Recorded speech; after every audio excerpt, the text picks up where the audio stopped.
Thank you. I feel honored to be here, and I'm really grateful that I have the experience to play for someone who sacrifices so much to fight for our country. I feel great. It's like just came all the way down here from South Carolina and we played for them. I'm grateful very much.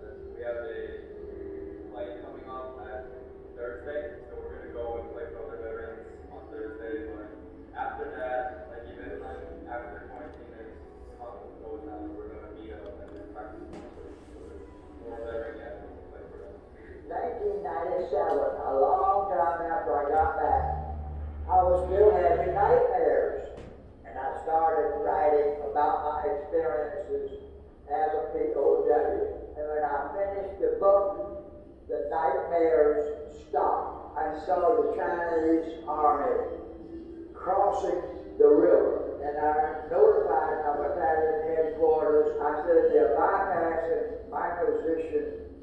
They're headed straight toward you. And then the Chinese army fired on me in my position. And a machine gun bullet penetrated my right foot, went all the way through.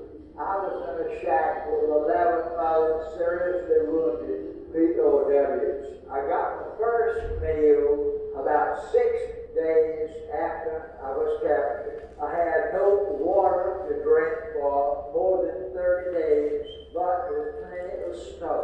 More than 1,000 POWs that had died and were stacked in piles like you would stack wood. They announced that the war had ended and there would be a POW exchange. They took me to an isolated area. It says, walk down that path. If you step off, you will be killed. I walked for about an hour and a half.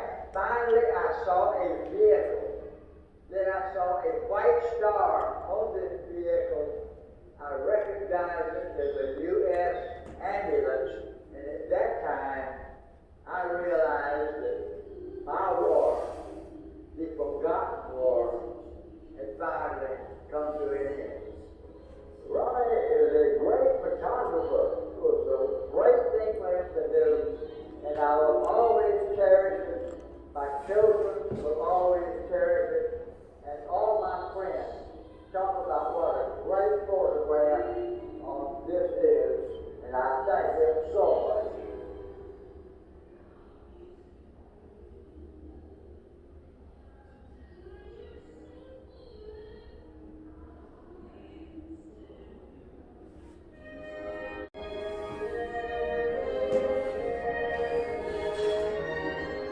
We've become a great country. You have your freedom, you have your liberty, you have your ups and downs like we have, but it's up to you people to make sure that your country always stays free and always fight for liberty.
They attacked all along the line. They attacked both army divisions and Marine divisions. And it was 20 below zero. They came at us over and over and over. And some of them didn't even have a gun. That was a night that I never want to forget. Finally got to Ham home, which was in December 20th. Somebody said, well, all our parents think we're dead. Why don't we go in and send a telegram home? This is the original telegram. Young man rung the doorbell. My father went to the doorbell, and my mother was behind him. As soon as she saw the Western Union man in uniform, she broke out screaming and crying because she thought it was bad news. And opened it, picked it up, and this was it. I had five of my high school seniors that graduated than I did. I remember them. The five that got killed there. Here's the guys that graduated. Laurie and I started first grade together, joined the Marines together, went to college together, roomed together in college, and married best friends. Oh, those are my days. Both of these guys got home. This many.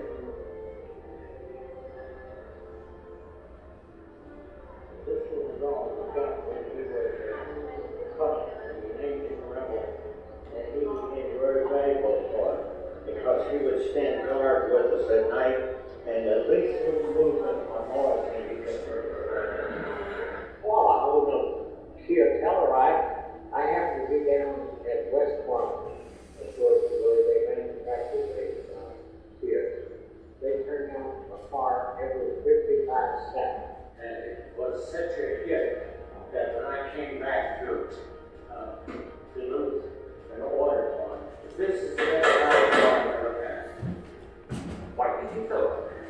Well, it's so quiet, it's responsive, I guess you have to ride it and drive it to realize how smooth and quiet it is. Okay, now you're going to take this here, and it's going to be an advertisement and I'm going to show on our latest catalog.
기록이 모여 역사가 되고 그 역사가 다음 세대의 자부심이 됩니다.